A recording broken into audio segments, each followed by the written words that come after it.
jury will not be sequestered. I'm Brian Buckmeyer, along with Terry Austin. In the Weinstein case, fellow silence breakers and any... Jury selection is moving along We'll here. now read the verdict, says Jesse Weber. Thanks for joining us. We don't tend to see it as raw as this. Good evening and welcome.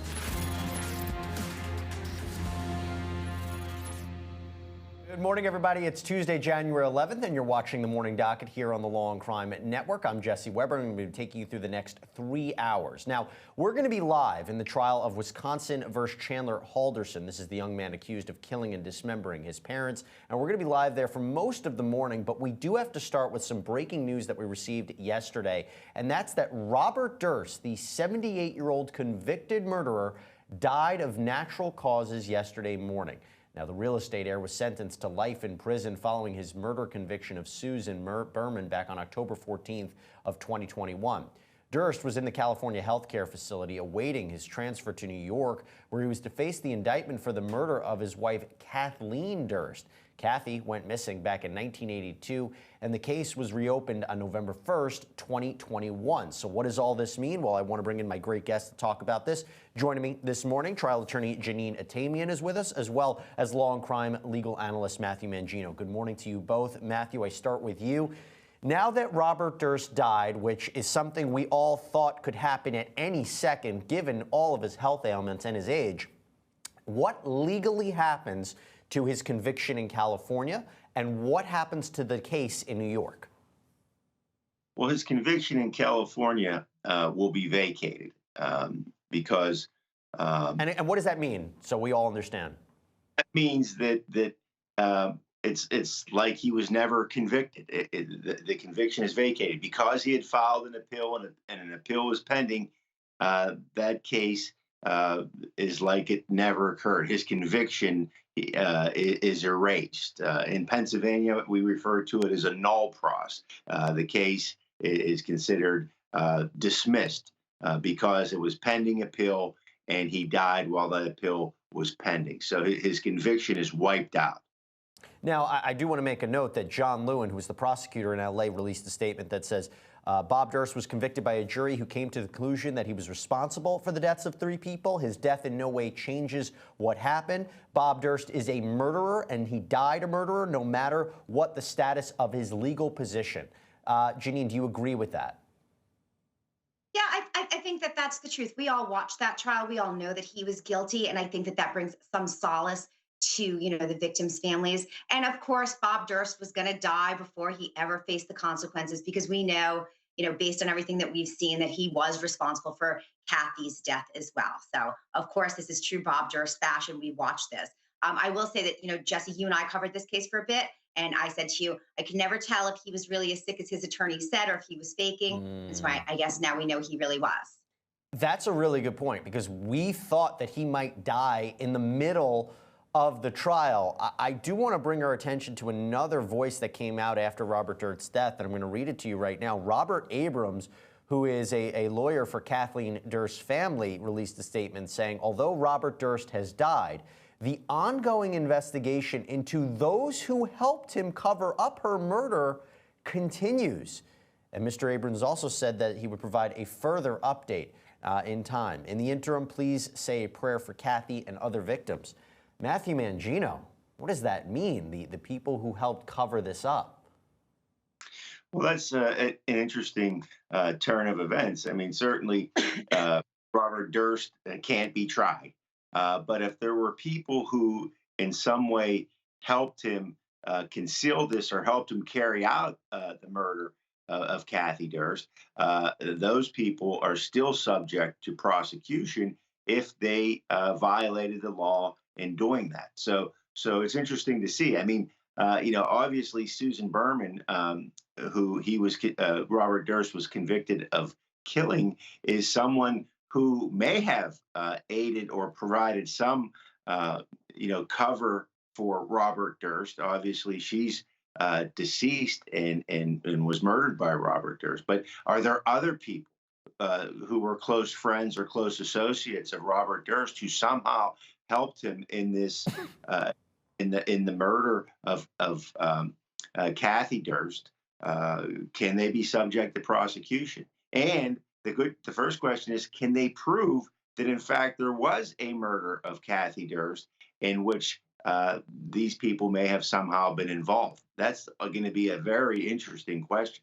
Yeah, and to give everybody a sense of Robert Durst, if you don't know him that well, we covered his trial extensively here on the network. Let's go back to his trial for the murder of Susan Berman, where on the stand he admitted not only that he lied on the stand, he lied under oath, but he also said that even if he had committed murders, he wouldn't admit it. This is something that became a big talking point when he was being cross-examined by John Lewin. Take a look.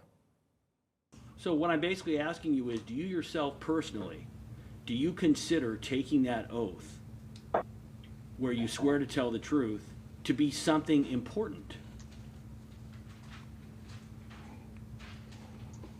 Yes.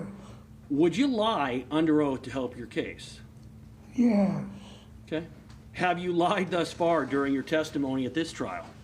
No. But if you had lied, given your last answer, you might not admit it, correct?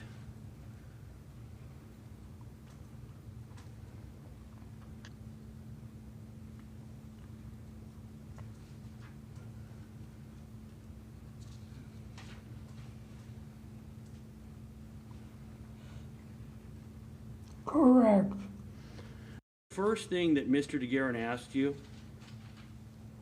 He asked me if I killed Susan Berman. did you know that question was coming? Yes. And you denied it, is that right? I said no.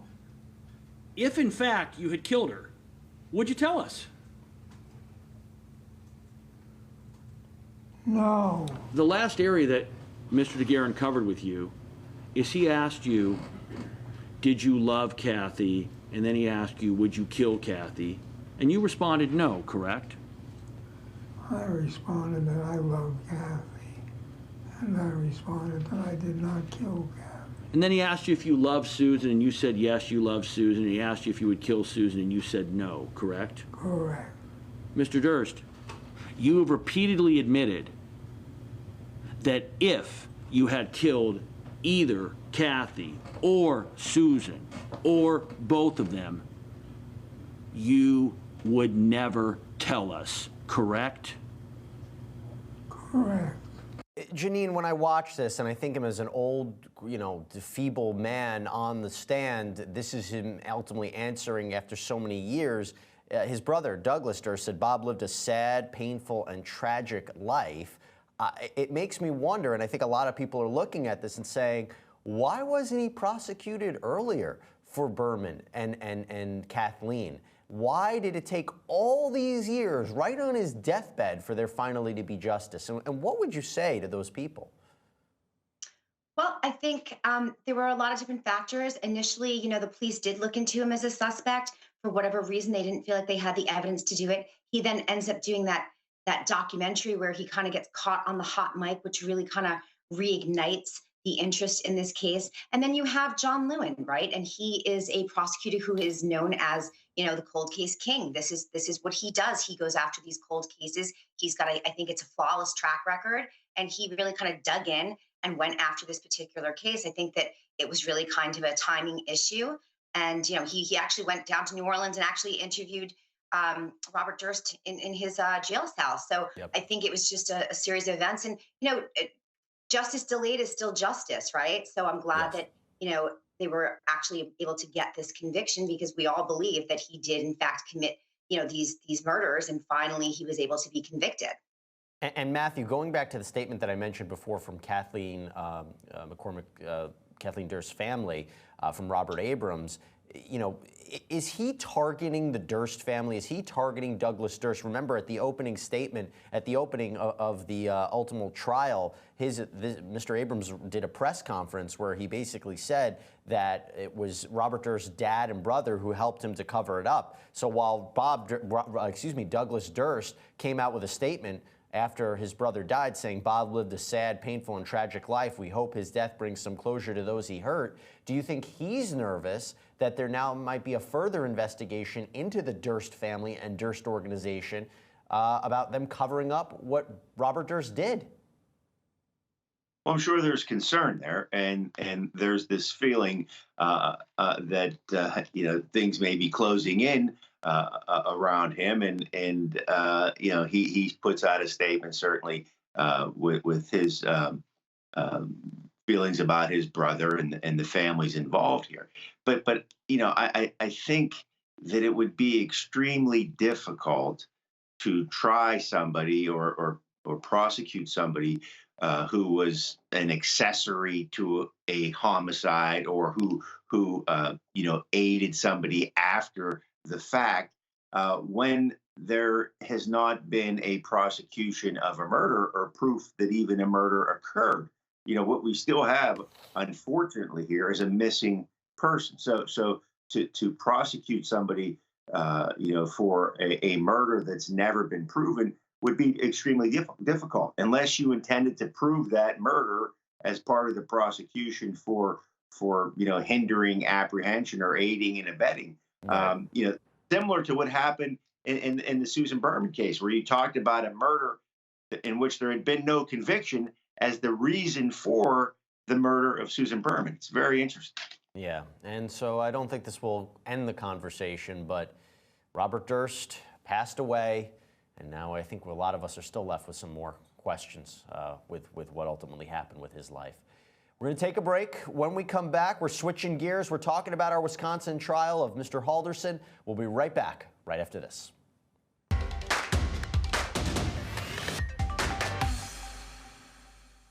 Hi, this is Dan Abrams with exciting news for all of our Law and Crime followers on YouTube. You can now get the live Law and Crime Network with YouTube TV for all of your daily live trial coverage, legal news, expert analysis, and original true crime programs. Subscribe to YouTube TV today, and then locate Law and Crime in the channel guide. And for only $1.99 a month, you can add the network to your bundle. Watch Law and Crime every day with YouTube TV. We put you in the jury box.